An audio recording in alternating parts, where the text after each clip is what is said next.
to dedicate a session to have a look at the US market, to discuss and to see what we have in common and how we might evolve to support greater harmonization in the future.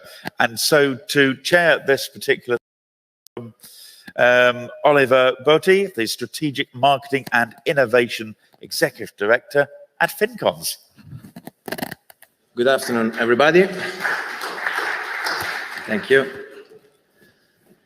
And well, he has already introduced me. So today I'm this roundtable with a fantastic lineup of speakers. But before introducing the speakers that I know they are already available there, and I thank them for this, let me spend some words to introduce the roundtable rationale. Well, ATSC 3.0 is the next generation terrestrial broadcast system designed to improve the television viewing experience with higher audio and video quality, more accessibility, and in particular, personalization and interactivity. Based on the same internet protocol as today popular streaming media platforms, it was designed to bring together over-the-air with over-the-top content. So very, very in line with the European HbbTV inspiration and all the updates that we have been sharing yesterday and today.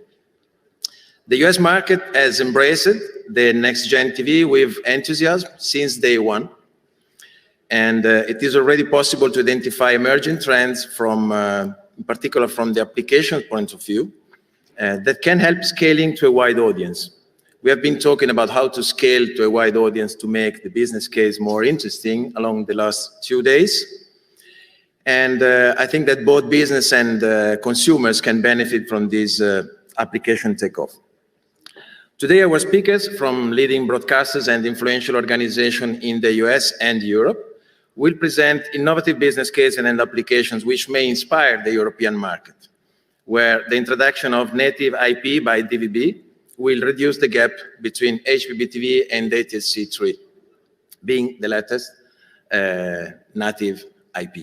natively IP. So we see a room for a new dialogue to start among initiatives across the ocean, and today I'm sure we will add a solid milestone. Then we are ready to, and I'm proud to introduce you to our special guests, which are leading representative of this next-gen TV revolution. So in the order in which they will be interviewed, Madeleine Noland, ATSC President, Sam Mettini, NAB CTO, Susie Elkins, Director of Broadcasting and General Manager at WKAR3 PBS, Public Broadcaster, Carrie Oslund, VP Strategy and Business Development at the EW Scripps, a private broadcaster, and Emily Dubs, Head of Technology at DVB. We will ask them to kindly share their most successful experiences, focusing on application and business opportunities in particular, what they consider more relevant or promising, as well as trends and future plans. First of all, let me thank all of you for your participation, and a double thank to those of you connected from the US during Thanksgiving Day. And we know how important this is for the American family, so we appreciate so much you are sharing a bit of your family time with us today. But let me start with the first question to Madeleine. It's good to see you all together. Sorry, I was not seeing you, so now I see. Dear Madeleine, Next-Gen TV is creating a real movement in the US, and could you please provide us an update on the current deployment of ATSC 3.0 and the percentage of population currently reached by these new services? Sure. You can hear me okay, Oliver? Yes, very well. Oh, great. Boy, modern technology. Well, first of all, I want to say that if I could possibly be in Paris today, I would. How much fun would it have been to come to Paris and to enjoy everything? But next year, perhaps, we hope we can come back in person. And I also want to say thank you so much for having all of us and for this program. I was able to catch some of the earlier program, and as always, the HbbTV Symposium is top-notch with great value content and really, really well programmed. So thank you so much for that. Well, interesting to talk about what is going on with the deployment of Next-Gen TV in the US. Carrie, Sam, and Susie are probably in the best position to talk about that, coming from the broadcast side of the world.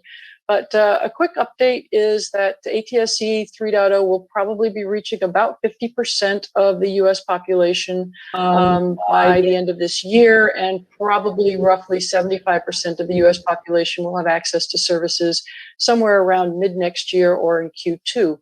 And I think that one of the things that are going to drive the next year is going to be very interesting, where more of the really big markets come online. Looking at New York, Los Angeles, Chicago. I see Kerry nodding his head. That's a good sign, right? I think the other piece of the puzzle, there's kind of three legs to the stool, if you will, when it comes to deploying a technology in a voluntary fashion. One, of course, is are the broadcasters getting the signals on the air? And I think we just talked about that. Not only are there that many population reached, but I think there's some 180 something services online, and I can't remember how many television stations, but it's a lot. I think the other leg of the stool, of course, is what is going on in the receiver marketplace. So can consumers actually buy next-gen television receivers? And the answer is yes, with about 20 models announced in 2020, which was pretty darn good for a pandemic year, I think. And we're up to 70 television models available today, with the expectation of another manufacturer making a pretty big announcement at CES 2022 in January. So we're hoping to get up to 4 manufacturers and many more models as we go forward. So yes, indeed, the next-gen TVs are available. And one of the exciting things was that the Consumer Technology Association in the US predicts how many next-gen TV units will sell in the United States. And in January of 2021, they predicted a roughly 800,000 would sell. In July of 2021, they revisited those numbers and they tripled them. They said, actually, we think it's going to be more like 2.1 million that will sell in the US in 2021. And I think there are some broadcasters out there who think that number is also conservative. So we shall see. But we're looking in the next couple of years where 25% of the television sets sold in the US will be next-gen TV capable. So we're definitely getting to critical mass on that scale. The third leg of the stool is, what is the service? And this is where I think the broadcasters are doing a terrific job, and Kerry and Susie can talk more about that. But what are you going to get? If you get on the air and you go and get your next-gen TV, what are you going to see as a consumer? Are you going to see better video, better audio? Is it going to be palpably different? Are you going to see interactivity? What is this Voice Plus thing? So I think that I'll leave that for the others, but what's exciting to me is that all three legs of the stool are making terrific progress. So we're looking forward to this holiday season. There's a big campaign coming up, and not to steal the thunder of the others from the US here on the call, so I'll stop there. But it's pretty exciting, Oliver. Thank you. Thank you very much, Madeleine. Very impressive numbers. And I'm conscious of time, so I'm trying to run. And Sam, at NAB, you really pioneered the development of a number of different next-gen TV apps along the years, since the early days, and ranging from sports, weather forecasting and alerting, from news and e-learning to e-commerce and many others. And as Fincons, we had also the pleasure to contribute to several of these, but would you like to recall some of most innovative pilots for the benefit of our European audience today? Yes, certainly. And let me echo Madeleine's comments, and just Thanksgiving in the US is about sharing, and we're delighted to be able to share with you today. You know, they say a picture is worth 1,000 words. And so instead of me just talking about it, what I'd like to do is share my screen, and hopefully you're now seeing a slide. Can you confirm that that's true? Okay, wonderful. So what I'm going to do is walk you through just very quickly, because we've got a tight time frame, but I'm going to walk you through a number of apps that have been developed by our members, the members of the National Association of Broadcasters, and we've helped with some of these. But this is, and as important as the application itself is the diversity of the membership that is working on this. So this is one that we developed back in 2016 with NBC for the Olympics, and it enabled a customized view if you will, of the games, where the user could come in and select the countries they wanted to follow, the athletes they wanted to follow, or the events that they wanted to follow. This is one that was developed in concert with Fox, and it's really about providing a customized experience to the viewer where they can select which camera they would like to view. In this case, you see Johnson, number 48 there in the racetrack. And so the idea is that if you are a fan of that particular driver, that you can ride along with that driver in addition to receiving the traditional broadcast that everyone else is getting. This is an application that was developed by News Press and Gazette. It is very focused on local news and providing video on demand access, again, combining that broadcast and broadband connection. This is one that was developed by WRAL that is focused on weather and providing instant access to weather. This is a home shopping network example where a user can use the remote to actually complete a T-commerce transaction. This is one that we developed in concert with FinCons with CBS, and you'll see most of the application is there in the bottom right corner. And in this case, this segment is about recipes and cookbooks. And so you can see that you can select recipes, you can pick your particular recipe. In this example, you can see all of the ingredients, and then you can tie right in and actually order those and have them instantly delivered to you via a grocery service. This was just one of the many different facets to that application, but this was one that you can also see on our NAB Amplify platform. There's a complete video that'll walk you through this, so I encourage you to take a look at that. This is one that we did with scripts that we're very proud of. And FinCons here again did an excellent job with this. And this is all about how do you improve a local newscast and how do you improve news literacy. And so you can see polls, you can see the integration of mobile phones and applications, as well as the ability to interactively participate in determining whether the news you're seeing is true or false. And this is an application that we developed in concert with the Howard University Middle School of Mathematics and Science. It focuses on data broadcasting and the idea of using that IP networking capability of the ATSC3 standard to reach students who may not have broadband access. And this provided an application that they could use on their television to still receive coursework, even if they did not have broadband access. And the pandemic really sort of highlighted the need for this type of connectivity. So I want to say thank you there. And those are just a quick snapshot of a lot of the innovative work that's taking place here in the U.S. by our broadcast members.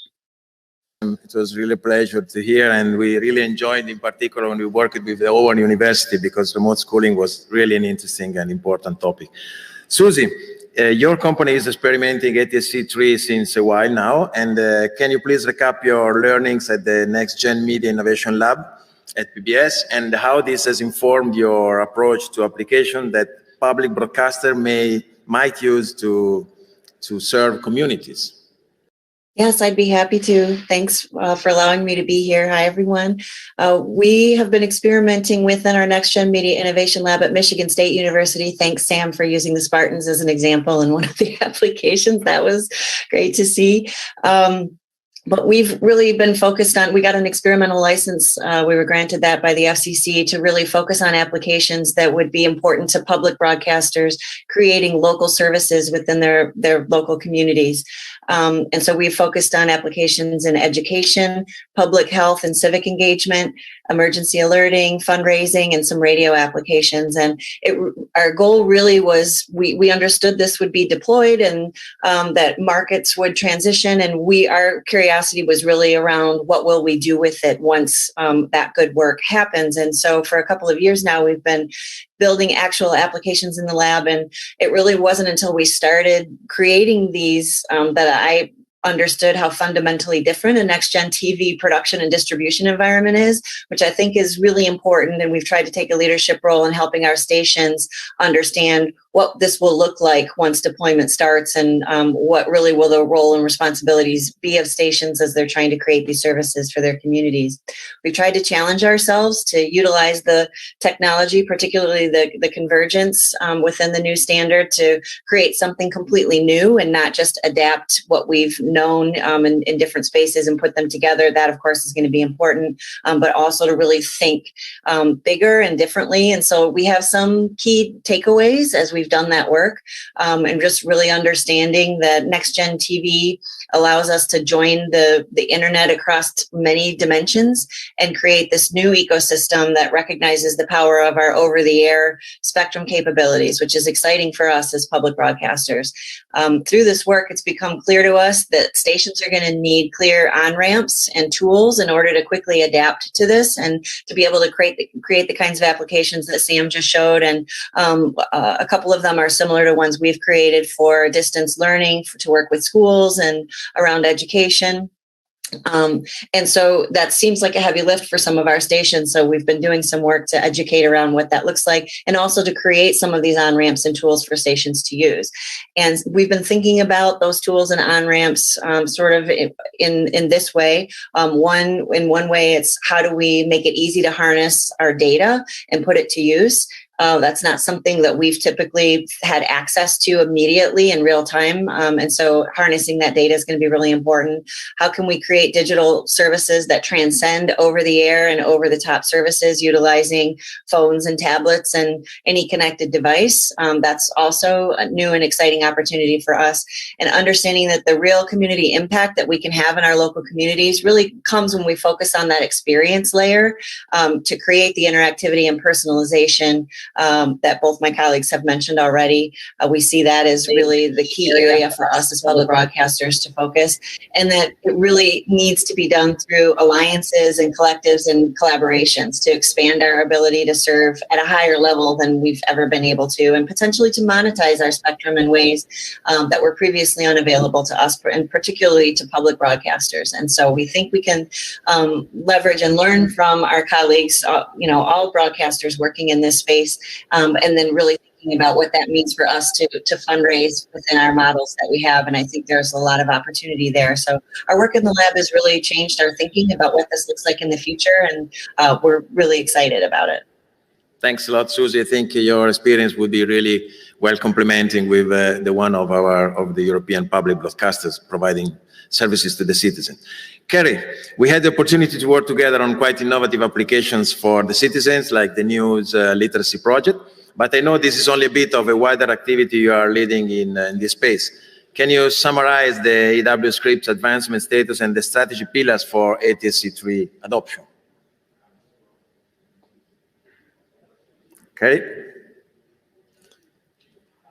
We don't hear Kerry, but we see the slide. Hey, can you hear me now? Yeah, we hear you now. Hey, great to see Oliver, and it's great to be back with the HbbTV Symposium. Had the opportunity, along with Madeline, to be there in Greece with you a couple of years ago, and boy, oh boy, did we learn a lot there. And I, like Madeline, have been watching some of the panels and been so impressed. And again, we just learned so much from you. And in so many ways, we're behind. But the good news is the clock is running here in America. As Madeline said, broadcasters are transmitting, and television manufacturers are producing TVs. And the CTA is making projections, which allows us to build a timeline and then to start working a timeline, which is new for us this year. But before we start talking about applications, just for no other reason, why broadcasters will complete this transition is because of capacity that it will give us when we move to an IP-based system. And just, you guys, I don't know if you know this or not, but this is pretty much the history of American television in front of your eyes, going from analog to digital to high compression rates and being able to do 7 channels on one 6 megahertz slice of spectrum, to where we're going with ATSC3, which it's immeasurable how much more capacity we're going to have. So if for no other reason, we will move to the standard for capacity. Our company is now the largest holder of licensed broadcast television spectrum in the United States. Those blue dots are our local TV channels. Those green dots, we just acquired a huge company called Ion Media. So we have about 100 transmitters across the country. We have 65 television stations in 40-something markets, and we have 9 national networks now. So we've got big real fast, and we have a lot to gain as we move forward, not only with capacity, but with all things ATSC3. A little bit more color on what Madeline had already mentioned, and that is CTA projections. You know, they're suggesting 25% of TV sales will be next-gen capable in 2023, 50% by 2024, 73% in 2025. That's a pretty fast ramp. So taking their numbers, taking industry numbers, not our own wishful thinking, we're able to put that into a spreadsheet and into a timeline and really start understanding, you know, how many 3.0 sets are going to be in the marketplace, and how many 1.0 sets are going to still be in the marketplace, and then look for, you know, those inflection points and where we're going to be at early majorities, late majorities, etc. So if you want to know how Scripps is thinking about strategy for 3.0, it starts with just you know, keeping up with what's happening and what we think is going to happen. And so here's how we think it's going to happen over time, according to the CTA figures. Underneath that are all of the things we have to do along that timeline. So it really starts, you know, it started for the last 10 years, and that is to be evangelists and really understand who are the believers, the blockers, and the skeptics, and start the business of doing transmissions and getting some TV sets sold. And now we are moving to the point where I think that Sam and Oliver, I mean, this is where their headspace has been for a number of years. How are we going to delight those early adopters? And I know that you in this conference talk a lot about TA and targeted advertising, and we do too. But the first thing that new consumers of the new technology are going to see, they're not going to be bowled away by, oh man, they could do targeted advertising. No, they need to see something different. As Madeline said, she called it palpable. And so we're looking at those experiences and trying to create them. And then obviously we'll move into advanced advertising and all the things that we can do with advanced digital rights management and measurement. And then we can start moving into a late majority and a new normal where we're no longer 1.0, but we're a 3.0. So where we're going next, focus on early adopters, really do some of the things, steal some of your ideas. And the way I would summarize a lot of the ideas I see from HbbTV, win, play, vote, buy, bet, browse, discover. I mean, you guys are so far ahead of us. And what we want to do is create raving fans. I mean, Tesla-like raving fans when they come to see an ATSC3 next-gen program and service offerings. They're bowled away and they want to tell their friends about it. So the opportunities we see, you know, obviously engagement. We're already taking a look at interactive. We're looking at measurement now as TV sets come online. It's fascinating. We're curious about pay TV and using DRM to do it. And as you may have heard, we've been pretty focused on the auto space well and delivering data to automobiles. This is just an example from this morning. I'm checking in and see how many new ATSC3 sets with antennas are connected to a number of Scripps stations. It's so exciting to go from 0 to actually go to 1,000, to go to the next 10,000, and to watch this ramp over the next few years is going to be fascinating. So that's our story at Scripps, and we're so pleased to be here with you virtually. And happy Thanksgiving to you all. Hey, by the way, I'm in the kitchen. I'm cooking. That's Kerry, we appreciate so much. And I also like the idea of the running clock, because this is also what we are doing now. Emily, on this side of the ocean, DVB's initiative to develop a fully native IP solution could seem on par with what has been achieved in the US with ATSC 3.0, creating similar business opportunities. But we know that the origin and evolution were quite different here. So in particular, what has been the driving factor for DVB's native IP solution? And do you expect similar success factors? So indeed, you're right. Thank you very much, by the way, for inviting me also to this debate. And I have to say that I was quite surprised at the beginning, because indeed the story in Europe is quite different compared to what is happening in Europe. But in the end, there are some similarities, and I think that indeed it's very interesting to be mentioned. So yes, as you know, the situation is quite different, because we have already a very quite well-developed and efficient broadcast system for both terrestrial and satellite, by the way. But as you know, it relies on technologies which are designed for one-way broadcast networks. So it's a totally different context. So the drivers are quite different also. I have to say that initially, DVB's native IP solution has been mainly impulsed by the satellite stakeholders, because the revenues were promising to at least stagnate due to the rise of OTT. While on the other hand, and paradoxically, satellite has much to offer in the OTT area. If you just think, for instance, of the many possibilities, the many new business opportunities it could offer if OTT could be delivered just everywhere, including in low connectivity areas, because of the large satellite footprint. So that was the idea initially.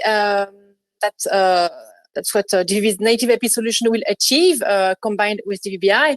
But in the end, it also simply answers to a wider industry need for a unified platform that will allow to deliver media to all users and whatever they are watching on a main TV set or on a mobile phone. So the drivers are different. However, there is some common ground, I would say, especially in terms of success factors, because in the same way as for ATSC 3.0, the success of the native IP solution will rely on those new opportunities it can offer, those new applications that were mentioned, for instance, by Susie, new services, for instance, that could be offered in small businesses, for instance, hotels in low connectivity areas, and in any public venues where people have to wait, could be an opportunity to bring this kind of service, including, I would say, during transports. So all this will bring new monetization opportunities, and this is expected to drive the market adoption also in Europe. To try and do a second turn, but within 30 seconds each, we don't have much more. Madeline, monetization is a hot topic for discussion both for ATSC and HbbTV communities. What do you think would be the real monetization opportunities for next-gen TV, and how the ATSC 3 roadmap can boost these opportunities? Thank you. Well, I agree with our colleagues and with Emily, where HbbTV is gaining really impressive market traction. And in many ways, you are paving the way and showing us what works and what doesn't work, and we can learn so much from that experience. So there's definitely that. I think the other thing that's interesting is the targeted advertising opportunities, where HbbTV TA is already out there and in use. But in addition to that, people already know what the business model for targeted advertising might be, having had their experiences with their cable operator partners, where you can target by zone at least, and plus the digital platforms where you're doing targeted advertising on the digital platform over the top already today. So there's kind of a roadmap there.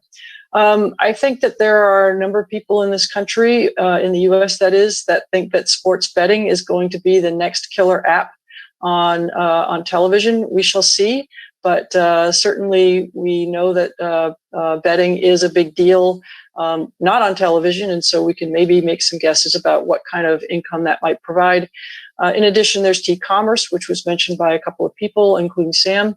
But I think the other area that's also worth mentioning is what Susie mentioned, which is from the public broadcaster point of view, fundraising is not only what donors give you, but also what you're able to raise from making a great case to those government entities that fund your station. And those great cases can be things that are not what you might consider to be traditional monetization cases. They might be advanced emergency messaging. They might be distance education. And these kinds of really important public service opportunities that give the public broadcasters opportunities to improve their plants and make capital expenditures into this new system. So I think there's a ton of opportunity, and you guys are paving the way. You guys, they're in Paris and in the UK and across Europe. So we thank you for that. 30 seconds for you for one particularly meaningful application to innovate the future scenario. Yeah, so hard to choose. Lots of innovative work taking place, but I think if I had to choose, Oliver, it'd be the Dish application that we developed with you all at FinCons and CBS. And I say so from a personal level because it was an opportunity for us to go in and sit down with a producer of that segment who did not know what Next Gen TV was, and to educate her and to have her go, oh, I can do this. Whoa, I can do that. And then to also sit down with the business people and say, okay, we can do targeted advertising. We can actually sell these books through a T-commerce app. We can do the recipe ingredient sales. You can take that content and you can share it out in multiple ways. I can have a VOD library that's available that has other segments from past shows that's going to increase engagement and also add more targeted advertising opportunities. And then, of course, the data and the analytics that you gather from such an application that you can use in the future to, further enhance that viewer relationship. So because of all those reasons, I think that I would have to say that that was probably the one that I'll pick for this occasion, but it's a tough call.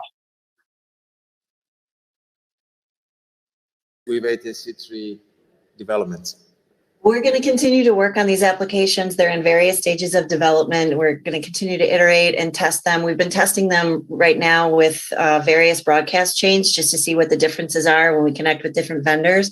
I think that's important work. We'll continue to share out what we're learning within the lab. What Sam just said is really key. When we find out, when we explain what the technology is, the really creative folks within the stations are the ones that have the killer idea, the idea for the killer app that we think will provide the service. So getting the word out and help people understand what the opportunity is, the really creative, thoughtful people, that's key, and something that we're going to continue to take a leadership role for within public broadcasting to try to help accelerate adoption and understanding and really innovative services. Thanks a lot, Susie. Carrie, you already anticipated that there is the need to move urgently to delight early adopters. Which are your future plans in this direction? Yeah, so we're going to be focused on applications that build applications. So not one-by-one apps, but working with companies like yours, Oliver, and great other companies like Kineton in working through apps that can help us scale. And not only apps that are ready for ATSC3, but apps that are both forwarding and backward compatible with our OTT products, which, by the way, isn't a big stretch. I mean, if it works and it looks good in OTT with JavaScript and CSS, a little monkeying around with it, it's going to look good on ATSC3 as well. So we want to scale, we want to move fast, and we don't need an app. We need an app that builds apps. Thanks a lot. And Emily, we have seen also today and yesterday how European bodies such as HbbTV and DVBs are intensively and continuously working to advance open standards to enable the future of this industry. So what can we expect out of this collaboration in the short term? 30 seconds to you. So there are, many areas of collaboration that were mentioned previously by Peter, but I'd like to mention especially the targeted advertising example. Because it's a great example of collaboration, because our organizations achieved delivery of two perfectly complementary standards. For instance, DVB specifies how to signal the ad placement opportunity in a broadcast stream, while HbbTV, for its part, is more defining the interfaces between the broadcaster's app and the receiver itself, so that it can trigger the ad substitution. So this complementarity is really powerful, and I think it's being illustrated by the Mediaset example. They have implemented a fully standard-based solution including HbbTV TS spec in the terminal, and that's the quick rollout of those terminals make these services, so the reach of those services with targeted advertising ever growing. So it's really strategic for them and for any broadcasters, because it allows their ad slot to be to increase the value of their ad slot, and this is because you can also reach a targeted audience exactly like digital advertising. So this is what it's happening on the so to bring targeted advertising to broadcast. But to draw a comparison with what's happening in the US, I believe that also our native IP solution will also be boosted by these new monetization opportunities offered by targeted advertising. And in the context of native IP, the deployment will be even easier, because receivers natively support ad replacement. And we also have in DVB current work to expand the work which has been done for targeted advertising to DVBI services. So targeted advertising is also really strategic, and our collaboration with HbbTV in that case is really essential also, and it's also definitely in the pipeline, I would say, for our native IP solution. Thanks a lot, Emily. We heard the DTG speaking about this before. I'm looking at the slide to see if there are questions, but I'm not sure. I asked to the directors if they have time for the questions. Probably not. Okay. So we said at the beginning that the US market embraced the next gen TV with enthusiasm. I think we have we had the proof of this today, and also with speed. And we also had the proof of this today. And we see how the market on the other side of the ocean is also running as here. So we are all passionate about these topics. And I really, thanks again. What happened? That's great.